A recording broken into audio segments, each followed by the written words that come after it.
Ir a la carpa en el México de los años 40 era adentrarse en una fiesta popular que unía a toda la comunidad en torno al espectáculo. En aquella época, la llegada de una compañía de carpa a la ciudad o al pueblo se sentía como un acontecimiento extraordinario. La aparición de un teatro ambulante era motivo de celebración y convocaba por igual a hombres, mujeres y niños de todas las clases sociales, tanto de la ciudad como del ámbito rural. La carpa era el escenario del pueblo, un espacio humilde pero mágico donde reinaba la risa, la música y la emoción colectiva. En ausencia de las grandes cadenas de televisión o de internet, aquel teatro itinerante se encargaba de llevar noticias, diversión y cultura popular a rincones donde pocos medios llegaban. Para muchos adultos mayores de hoy, evocar aquellos días es despertar una nostalgia profunda. Cerrar los ojos y sentir que están nuevamente bajo la lona colorida, rodeados del bullicio de familias enteras, el aroma de dulces tradicionales y las carcajadas francas que iluminaban la noche. Todo comenzaba días antes, con rumores y anuncios que recorrían el barrio. Próximamente gran función de carpa, no se la pierda. La compañía de teatro ambulante se anunciaba de forma pintoresca. A veces un pregonero, un hombre de voz potente, caminaba por el mercado y las calles voceando la novedad.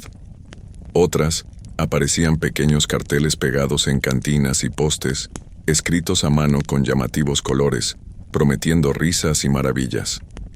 El día esperado, desde temprano arribaban al pueblo uno o varios camiones destartalados, cargados de tablas, lonas y cuerdas. Los niños correteaban detrás del convoy, y los vecinos curiosos salían de sus casas para ver el espectáculo de la llegada. Aquellos vehículos traqueteantes transportaban un mundo entero desmontable, enormes rollos de lona para el toldo, postes de madera, bancos, sillas plegables y baúles repletos de vestuario y utilería. En cuanto los camiones frenaban en el terreno baldío escogido, a menudo a las afueras del pueblo o en un solar junto al mercado, la compañía entera se ponía manos a la obra para levantar la gran carpa itinerante. Sobre el terreno polvoriento, comenzaba la transformación del espacio vacío en un teatro efímero. Se descargaban apresuradamente los tablones para armar el templete o escenario. Se clavaban estacas y se izaban mástiles de madera sobre los que se extendía la lona enorme que haría de techo. Bajo el sol de la tarde, el lienzo multicolor se elevaba poco a poco, convirtiendo el baldío en una gigantesca tienda de campaña teatral. Las carpas de aquellos tiempos eran construcciones sencillas de madera, tela y mecates, verdaderos jacalones diseñados para armarse y desmontarse con rapidez. A su alrededor se improvisaban también pequeños camerinos con lonas y biombos, donde los actores se prepararían, y en la parte frontal se alzaba una entrada adornada con carteles anunciando el nombre de la carpa y los artistas principales de la función. Los vecinos observaban fascinados el ajetreo del montaje. Muchos habitantes del barrio se detenían a mirar cómo se levantaba aquel modesto recinto de espectáculos ante sus ojos. Los más entusiastas incluso ofrecían ayuda, sosteniendo un poste aquí o acercando un balde de agua allá, sintiéndose partícipes de la creación de la magia. Mientras tanto, el pregonero aprovechaba la creciente audiencia de curiosos para anunciar a viva voz los números y artistas que se presentarían en cada tanda del día. No se lo pierda, hoy gran función con el cómico del momento y las bellas cantantes. Pásele, pásele, que ya va a comenzar, vociferaba, encendiendo más la expectación. Al caer la tarde, la carpa ya estaba erguida y lista, visible desde lejos con su techumbre de lona quizás remendada pero orgullosa. Alrededor empezaban a encenderse algunas guirnaldas de focos eléctricos desnudos, si la localidad contaba con electricidad, que colgaban de los postes, o en su defecto lámparas de queroseno chisporroteantes, bañando el improvisado teatro en una luz cálida y temblorosa. El ambiente era de fiesta. En los alrededores del carpa se reunían puestos ambulantes atraídos por el gentío, vendedores de antojitos y golosinas, creando una atmósfera de verbena. La llegada de la carpa convertía una esquina cualquiera del pueblo en el centro de la vida social y nocturna, al menos por unos días. Cuando todo estuvo preparado, llegó el momento de vender los boletos e invitar al público a entrar. La taquilla no era más que una mesita de madera a la entrada de la carpa, atendida por un miembro de la compañía, quizá la esposa del dueño o un actor joven, que con sonrisa amplia recibía las monedas de los asistentes. El precio de la entrada era simbólico y accesible, pensado para el bolsillo del pueblo. Por unos cuantos centavos se podía disfrutar de varias horas de entretenimiento, en contraste con los teatros lujosos de la ciudad, donde los precios eran prohibitivos para la clase trabajadora. Las carpas mexicanas surgieron justamente como alternativa popular al teatro de los ricos, llevando el arte escénico al pueblo llano, y eso se reflejaba en sus costos asequibles. En muchas funciones no había asientos numerados ni secciones VIP. Aquí la experiencia era democrática y primero en llegar, primero en sentarse. Algunas personas incluso preferían traer su propia sillita o banquito de madera bajo el brazo, por si faltaban bancas adentro. A medida que anochecía, se empezó a formar la fila. Familias completas con los niños emocionados agarrados de la mano de sus padres. Grupos de amigos obreros recién salidos del trabajo aún con ropa de faena, señoras de rebozo cargando a un bebé y llevando de la mano a otro pequeñín. También se veían uno que otro Catrín, o Fifí, el hombre de traje y sombrero elegante, que llegaba por curiosidad o amor al teatro popular, mezclándose sin reparo entre la multitud humilde. Todos eran bienvenidos bajo la lona. La carpa era un crisol social donde el estatus quedaba afuera y adentro reinaba la risa compartida. Junto a la entrada, el pregonero seguía animando. «Pásele, marchante, que ya va a empezar la primera tanda. Apúrense que se agotan los lugares». La palabra tanda hacía brillar los ojos a los veteranos. Significaba que con un solo boleto podían ver varios actos seguidos, casi como varios espectáculos en uno solo. En esas carpas era común que el show durara toda la tarde y noche, de las 4 p.m. hasta bien entrada la madrugada, dividido en tandas sucesivas. Nadie quería quedarse fuera. Los más jóvenes correteaban adelante para no perder detalle, mientras los adultos intercambiaban unas monedas por sus boletos de cartón. Y aunque la mayoría pagaba su entrada, nunca faltaban los mirones pícaros que intentaban ver el show sin pagar, asomándose por alguna rendija entre las lonas o tablas de la carpa. Aquellos curiosos aguzaban el ojo desde afuera, intentando colarse en la magia aunque fuera de reojo, mientras algún asistente de la compañía vigilaba e intercalaba bromas para espantarlos sin mala intención. Finalmente se descorrió la lona de la entrada y el público comenzó a fluir hacia el interior oscuro de la carpa. La emoción era palpable.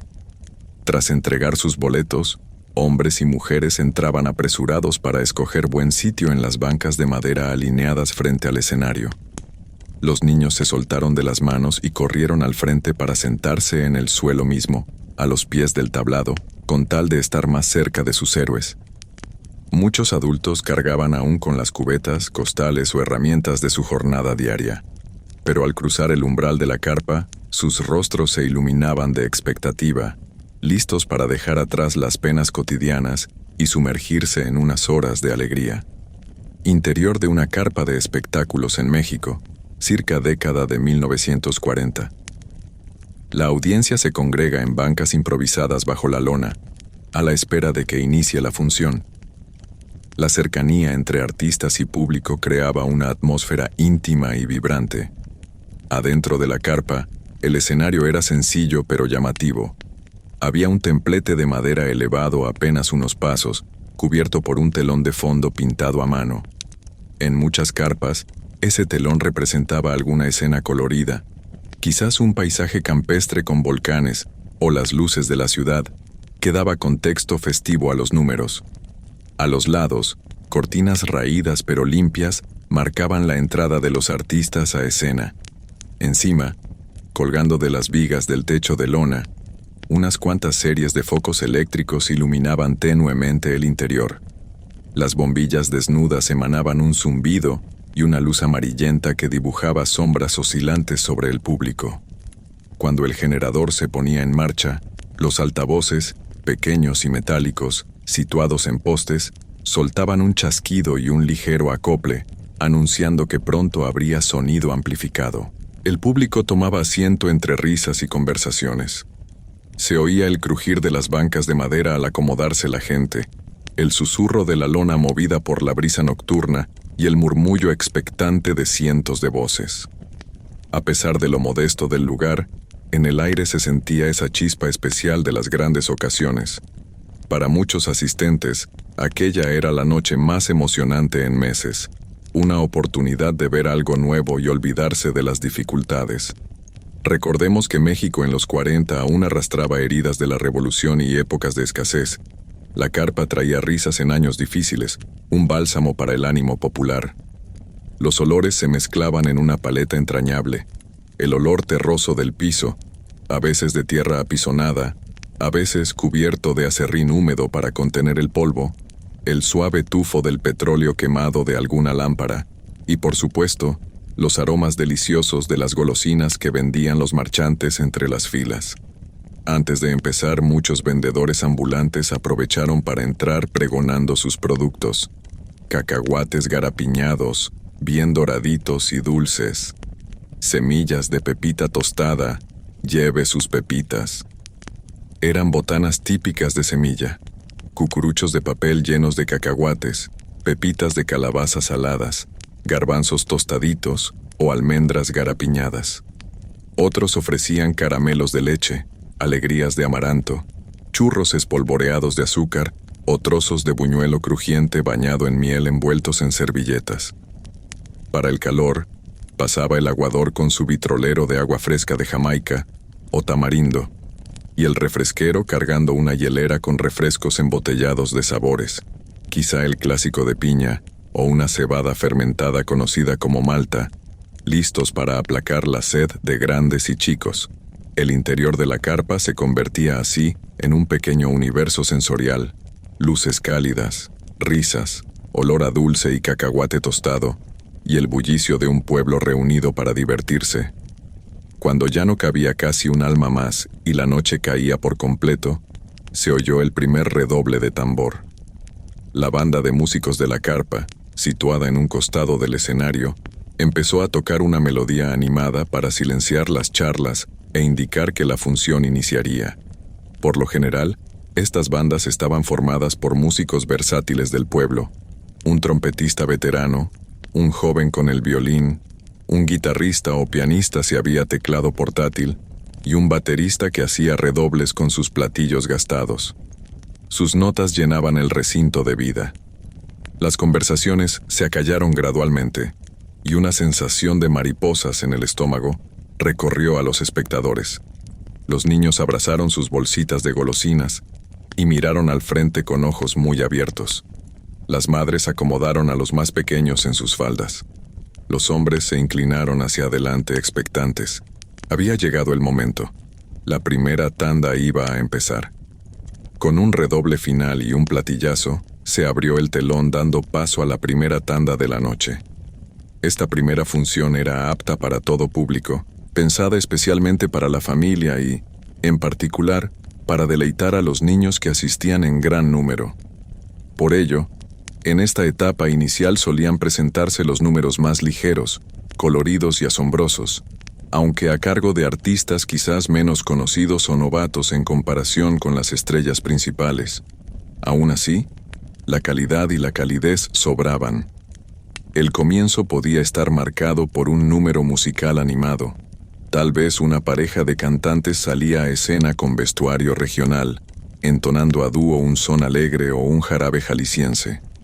Sus voces, amplificadas por rudimentarios micrófonos, inundaban la carpa mientras algunos en el público chasqueaban los dedos o daban palmas discretas al compás.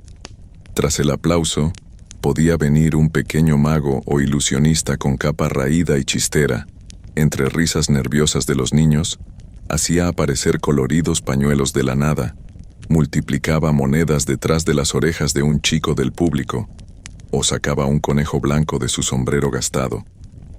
Los más pequeños miraban boquiabiertos cada truco, convencidos de que estaban presenciando verdadera magia. También era común que en esta primera tanda apareciera algún sketch cómico sencillo, a cargo de actores jóvenes haciendo papeles divertidos para los niños.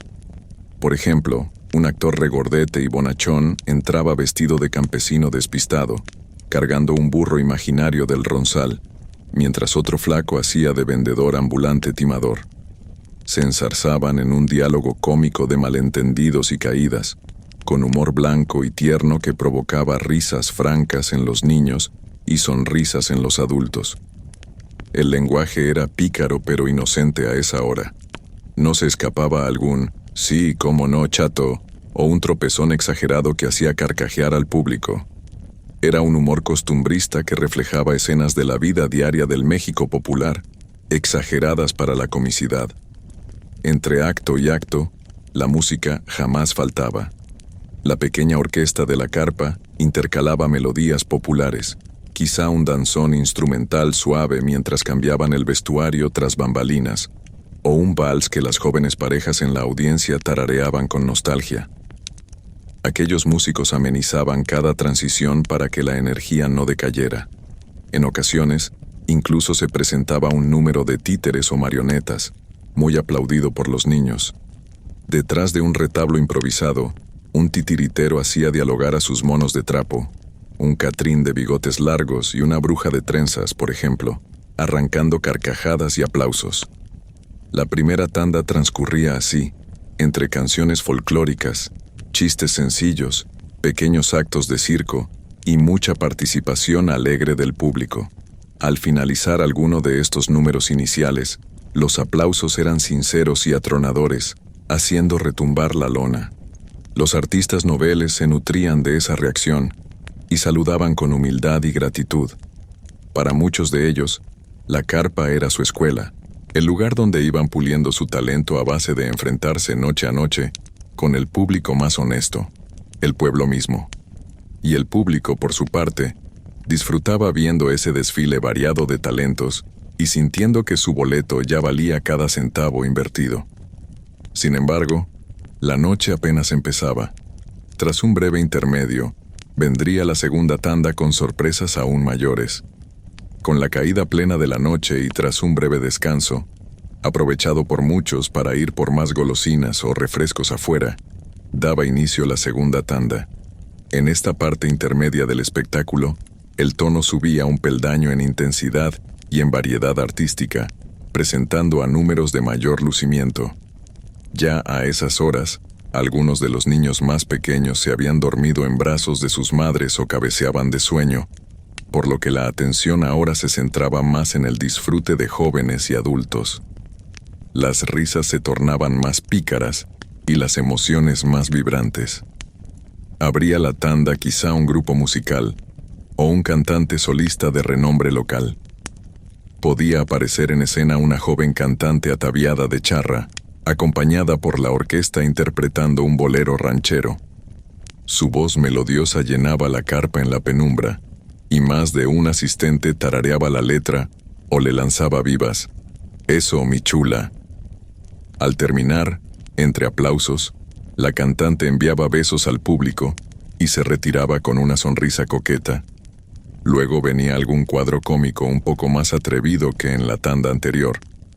Por ejemplo, entraba un actor haciendo de borrachito simpático, tambaleándose con una botella vacía en la mano, perseguido por una esposa regañona con rodillo de cocina. La situación desataba carcajadas porque incluía chistes de doble sentido apenas sugeridos, los famosos albures mexicanos que los adultos celebraban con guiños. En los años 40, la censura política había apagado un poco la crítica directa, pero florecía el humor alburero y pícaro como forma de entretenimiento sin meterse en problemas.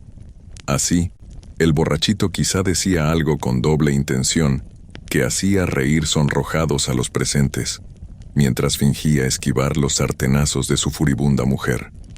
El público disfrutaba ese humor popular cargado de picardía, tan característico de nuestra cultura, donde se insinúa mucho sin decirlo abiertamente. Más de uno en las gradas se daba codazos y reía cómplice al entender la broma escondida en las palabras. La segunda tanda también era el momento propicio para los números de baile más vistosos.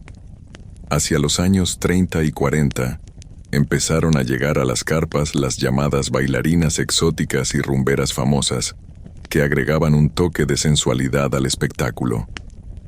No era raro que en esta parte de la noche apareciera una vedette tropical. La música de la orquesta cambiaba a un son afro-cubano o un mambo candente, y de pronto irrumpía en escena una bella bailarina de caderas ondulantes. Vestida con plumas, lentejuelas brillantes y falda corta, movía los hombros y la cintura al ritmo sincopado, realizando una danza atrevida para la época.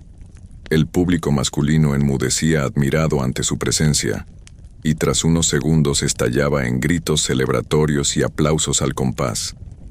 Estas artistas, conocidas como tiples, cautivaban con su mezcla de canto y baile. Si bien debían usar mallas color piel para no mostrar demasiado, su sola actitud resultaba provocadora y fascinante en un México conservador. Al son de tambores y trompetas tropicales, la rumbera quizá arrojaba besos o hacía un guiño al gentleman de la primera fila, desatando la ovación de todos. Nombres como María Antonieta Pons, Meche Barba o Tongolele empezaban a sonar en esos años, y algunas habrían de convertirse en leyendas del cine, pero en la carpa se presentaban de cerca, en persona, ante los ojos atónitos del pueblo. Después del frenesí del baile exótico, podía venir un número circense para toda la familia. Un acróbata realizando malabares imposibles con aros y pelotas, o quizá un ventrílocuo con su muñeco parlanchín contando chistes. Estos actos asombraban y entretenían a la vez, elevando el nivel de la función. La mezcla de asombro y humor caracterizaba a la segunda tanda. El público ya estaba cálido, aplaudiendo con entusiasmo cada presentación. La calidad del espectáculo iba en creciendo, preparando el terreno emocional para el plato fuerte que vendría al final. Hacia el cierre de esta tanda, a menudo la carpa se oscurecía un instante y sonaba una música de suspenso. Era momento de algún número especial. Por ejemplo, un mago escapista ataviado con capa negra y bigote en punta podía desafiar al público a verlo salir de una caja cerrada con candados. O un faquir, interpretado por un carpero experimentado, se recostaba sobre una cama de clavos ante el asombro general. Estos actos tenían al público al filo del asiento, y cuando el artista salía ileso o liberado por arte de magia, la carpa entera estallaba en aplausos y vítores. Así transcurría la segunda parte, entre canciones románticas, chistes coloridos, bailes apasionados y proezas increíbles. La emoción colectiva crecía, las risas se volvían carcajadas sonoras y más de uno tenía las palmas enrojecidas de tanto aplaudir. Se respiraba ese aire inconfundible de la noche de carpa, una mezcla de calor humano, humo de cigarro perdido en el ambiente, pues algunos caballeros ya fumaban a esa hora relajados, y la dulce fatiga de quien ríe y se asombra sin parar. Pero aún faltaba lo mejor, la tercera y última tanda, reservada para los artistas estelares y la catarsis final de la velada. Llegada la tercera tanda, generalmente después de las 8 o 9 de la noche, el ambiente estaba en su punto máximo de algarabía y complicidad. Esta era la parte esperada por todos, el platillo fuerte del espectáculo, donde saldrían las figuras principales, los cómicos de mayor arrastre y los actos más celebrados por el público. Muchos asistentes aguantaban hasta tarde expresamente para ver a su artista favorito en acción. La carpa, ya entrada la noche, tenía un aire más íntimo. Algunos niños dormían acurrucados, pero los adultos permanecían con ojos brillantes y risas listas, dispuestos a disfrutar la recta final. El presentador, que solía ser el mismo empresario de la carpa o algún actor veterano, salió entonces al escenario con bombín y bastón para anunciar con voz engolada: «Damas y caballeros, ha llegado el momento de recibir al gran cómico de la noche». Y entre aplausos, silbidos cariñosos y bravos, aparecía la estrella. El cómico principal era el alma de la carpa. Casi siempre un humorista popular cuyo personaje conectaba profundamente con el pueblo. En los años 40, abundaban estos personajes arquetípicos: el peladito citadino de Barrio Bravo, el policía bonachón, el charrito fanfarrón, el chino caricaturesco o el español torero, entre otros. Quizá la figura más querida era la del pelado, ese vagabundo urbano desaliñado pero de gran ingenio verbal. Imaginemos la entrada de uno de ellos. El cómico cruza el telón vistiendo ropas pintorescas, pantalones holgados sostenidos con una cuerda, sombrero maltrecho, zapatos rotos, y con una expresión ingenua y pícara a la vez. El público estalla en risas con solo verlo, pues reconocen al instante al personaje humilde y astuto que tantas carcajadas les ha regalado. No hace falta que diga nada. Con su mera presencia ya tiene a la audiencia en el bolsillo. Empieza entonces su rutina emblemática. Quizás intenta dar un discurso serio, pero enreda las palabras de forma cómica, el famoso cantinfleo, o discute con un oficial imaginario de maneras absurdas. La gente ríe a carcajadas, algunos lloran de risa, otros se toman la barriga. La carpa entera retumba con las risotadas. El cómico aprovecha para interactuar directamente con el público. Señala a un señor de bigote en primera fila y le suelta una puntada, o se baja del escenario por un lado para perseguir a un supuesto ratón entre las butacas, haciendo que los espectadores cercanos salten fingiendo susto y risa. Esa cercanía hacía único al teatro de carpa. Actor y público eran casi uno solo, en un juego de ida y vuelta donde todos participaban. Muchos de aquellos cómicos se volverían leyendas. Mario Moreno Cantinflas, por ejemplo, había iniciado su carrera en las carpas, y su famoso peladito salió precisamente de esos tablados populares. En las carpas de los 40, aún se recuerdan sus presentaciones tempranas, haciendo malabares verbales que dejaban al público descosido de la risa. Germán Valdés, Tintán, también probó suerte bajo la lona antes de reinar en el cine, llevando su chispa pachuca a los barrios en carpas como la Ofelia o la Valentina. Otros como José Resortes, con su inigualable elasticidad para el baile cómico, o Jesús Palillo Martínez, con su sátira mordaz hacia los políticos, se convirtieron en ídolos del público carpero. Los nombres de Clavillazo, El Panzón Soto, Mantequilla, Vitola, las hermanas Arosamena y tantos más llenaban los carteles de la época. Para la gente común era un orgullo y una alegría poder decir: yo los vi cuando actuaban en la carpa de mi barrio.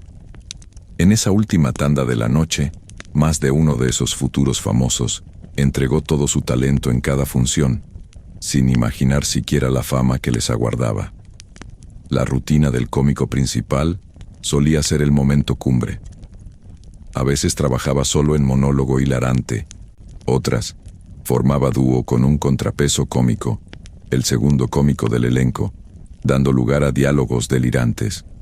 Por ejemplo, Cantinflas tuvo a su compañero Medel, y otros como Panseco hacían mancuerna con algún patiño serio. El público gozaba esas interacciones llenas de improvisación.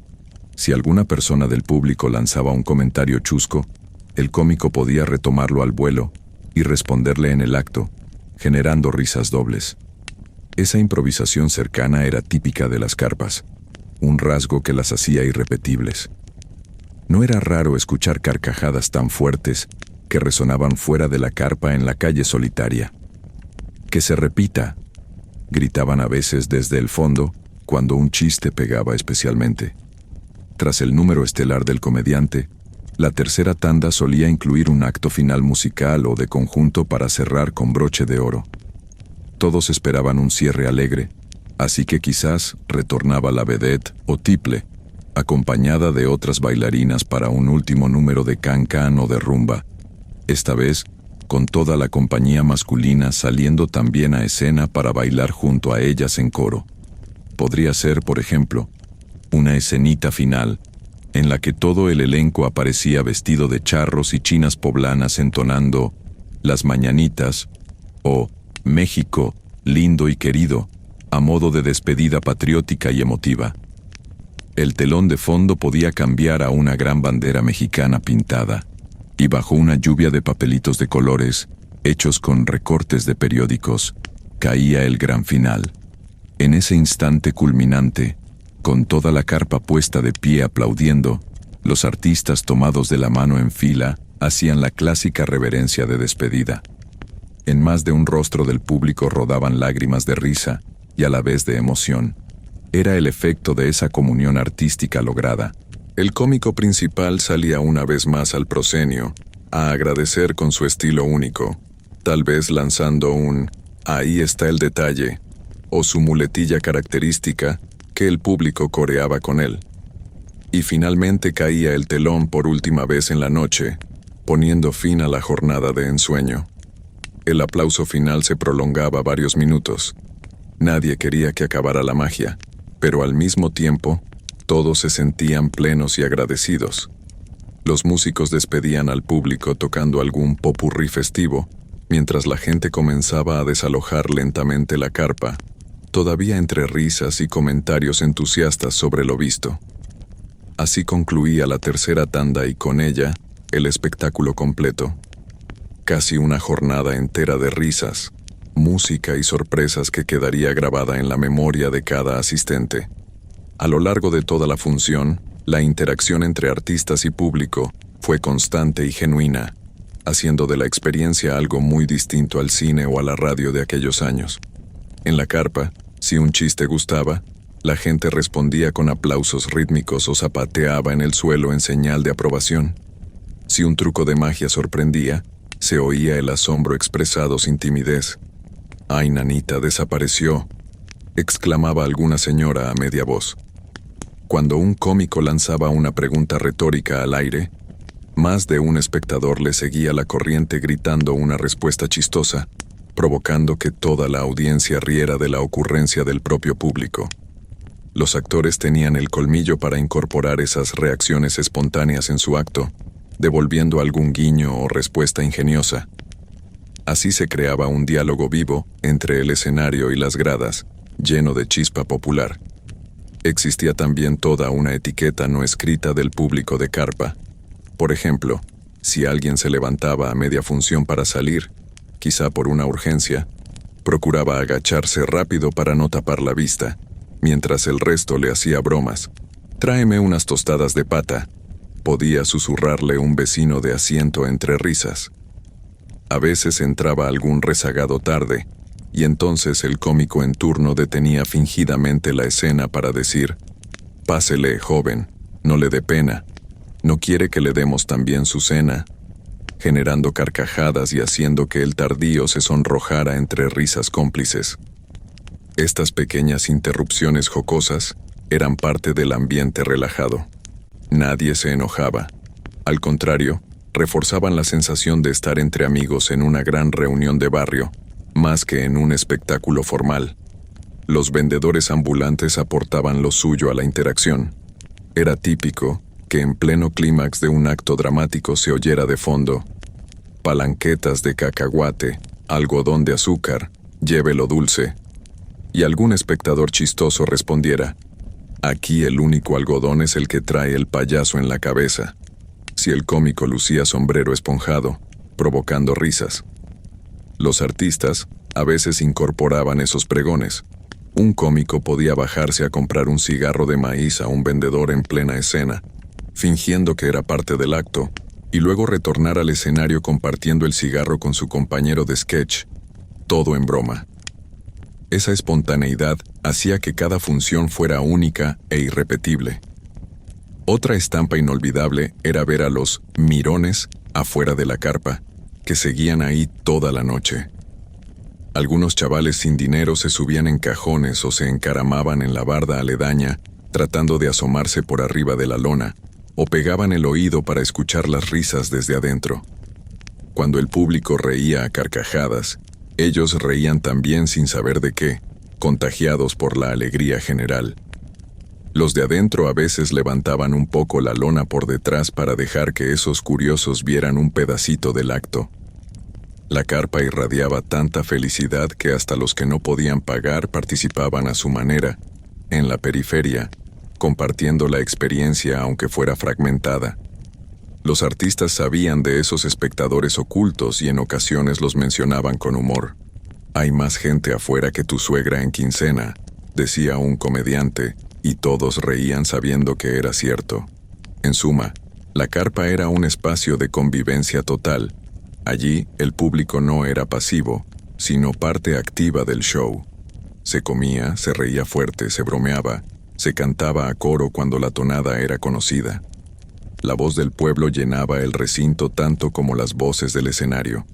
Aquella cercanía y calidez difícilmente volverían a repetirse en formas modernas de entretenimiento.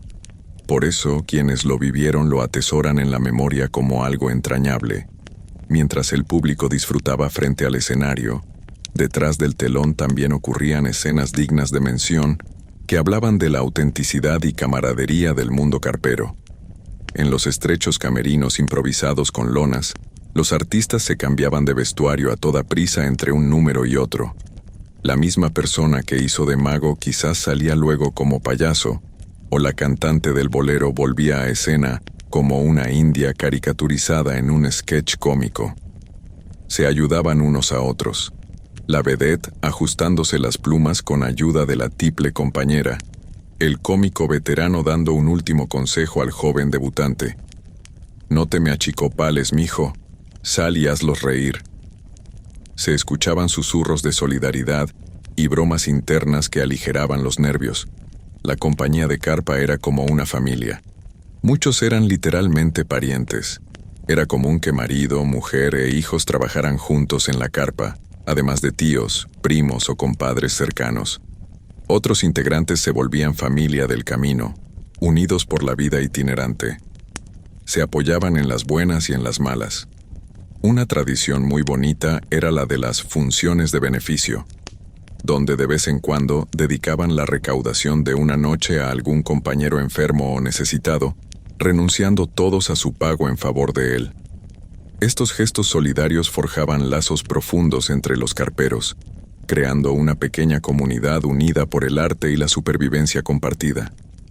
En los descansos entre tandas, a un lado del escenario, quizás se veía a los actores tomando un trago de café de olla para aclarar la garganta o dando un último retoque a su maquillaje bajo la luz temblorosa de una vela. Afuera, cerca de las camionetas, la cocinera de la compañía, a veces la esposa de alguno, calentaba un guiso de frijoles con chile en un anafre para que al terminar la jornada todos tuvieran algo caliente que cenar. Esa imagen de la carpa como hogar itinerante era conmovedora. Unos artistas humildes que cargaban con sus sueños de pueblo en pueblo, cuidándose unos a otros como familia. Tras el estruendo del aplauso final y la caída del telón, vino el momento agridulce de la despedida. Aún con la adrenalina del show corriendo por sus venas, los artistas salieron a mezclarse brevemente con el público que se retiraba, recibiendo felicitaciones sinceras y repartiendo sonrisas cansadas pero felices. Algunos espectadores se acercaban a saludar de mano al cómico estrella. «Gracias por tanta risa, jefe», decía un señor dándole una palmadita en la espalda. Las señoras murmuraban halagos a las tiples. «Qué bonito canta, mijita, Dios la bendiga», y las jóvenes admiraban de cerca los brillantes vestidos que en escena habían parecido de ensueño, y de cerca mostraban sus lentejuelas cosidas a mano. Esa interacción final era breve pero significativa. Público y artistas se miraban de frente, ya sin reflectores de por medio, y compartían una última conexión humana, un agradecimiento mutuo. Poco a poco, la carpa se fue vaciando. Muchos espectadores se marchaban tarareando la última canción o repitiendo el remate de algún chiste que les había hecho reír sin parar. Los niños dormidos eran cargados en hombros por sus padres, cual pequeños costales de sueños, con la boca todavía manchada de azúcar del algodón dulce. Afuera, la noche fresca recibía a todos. Bajo el cielo estrellado o nublado, según capricho del clima, las familias emprendían el camino de vuelta a casa iluminadas por la tenue luz de faroles callejeros. No faltaba el que se fuera silbando alegremente, ni los grupitos que comentaban animados: ¿Viste cuando el peladito hizo aquello? ¿Cómo me reí? Oh, esa canción me llegó al corazón, me acordé de mi juventud. En los rostros se notaba el brillo de la felicidad simple, esa que nace de reír en comunidad y olvidar las penas por un rato. Dentro de la carpa, entretanto, la compañía comenzaba a desmontar casi con la misma prisa con que montó en la tarde. Algunos hombres treparon por los postes desanudando las lonas, otros recogían las bancas y las apilaban nuevamente en el camión estacionado junto a la carpa. Las mujeres de la compañía doblaban el vestuario, guardaban las pelucas y sombreros en cajas, y cuidaban que ningún niño se olvidara entre las butacas, pues a veces los hijos de los actores también se quedaban dormidos por ahí, rendidos tras jugar entre bastidores toda la noche. El desarme del jacalón se hacía en horas, aprovechando la quietud nocturna. Las lámparas de querosén seguían ardiendo a media flama, proyectando sombras gigantes de los hombres trabajando contra la lona aún erguida. Clavijas salían de la tierra, cuerdas se enrollaban prolijamente.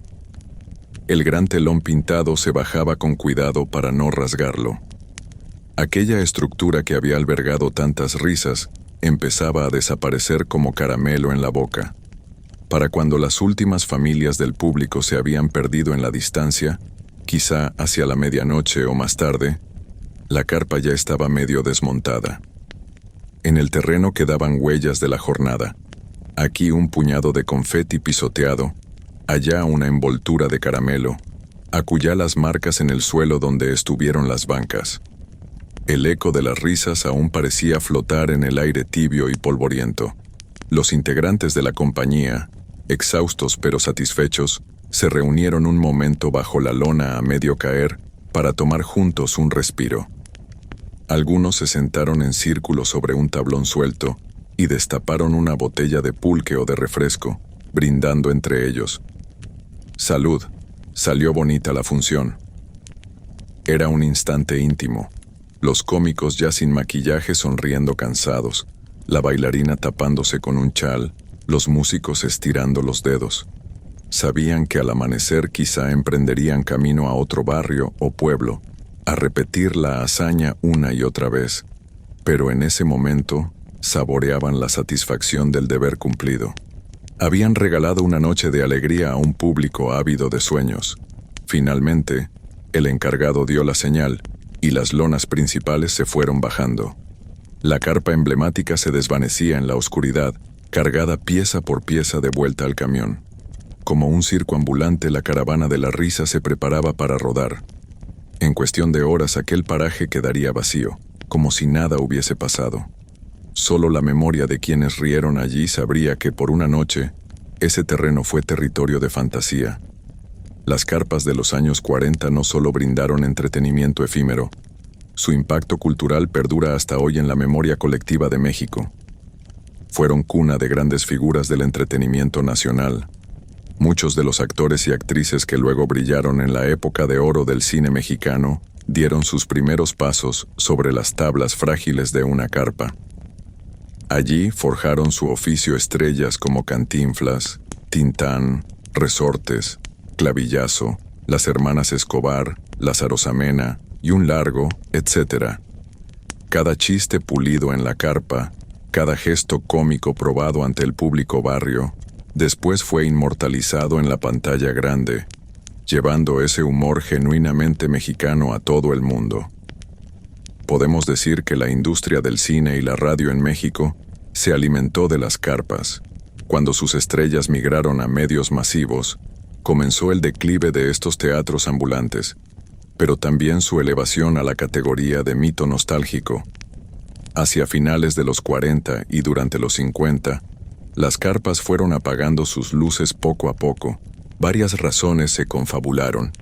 La censura gubernamental que desde los 40 limitó la sátira política en los escenarios, la creciente popularidad del cine y la radio, y más tarde la televisión, que ofrecían entretenimiento en casa, y la modernización de las ciudades que fue dejando menos espacios para aquellas estructuras improvisadas. Algunas carpas se convirtieron en teatros fijos o en cabarets, otras sencillamente dejaron de itinerar. Hacia fines de los 60, prácticamente habían desaparecido. Sin embargo, su legado permaneció vivo en la cultura popular. Los cómicos de televisión de décadas posteriores imitaron, con o sin saberlo, rutinas nacidas en la carpa. Palabras del caló y albures que se originaron en esos tablados pasaron al léxico cotidiano mexicano. La imagen del peladito desfachatado pero de buen corazón, nacida en la carpa, se volvió un arquetipo del humor nacional. Hoy, los adultos mayores que vivieron aquellas funciones recuerdan la carpa con un brillo especial en los ojos.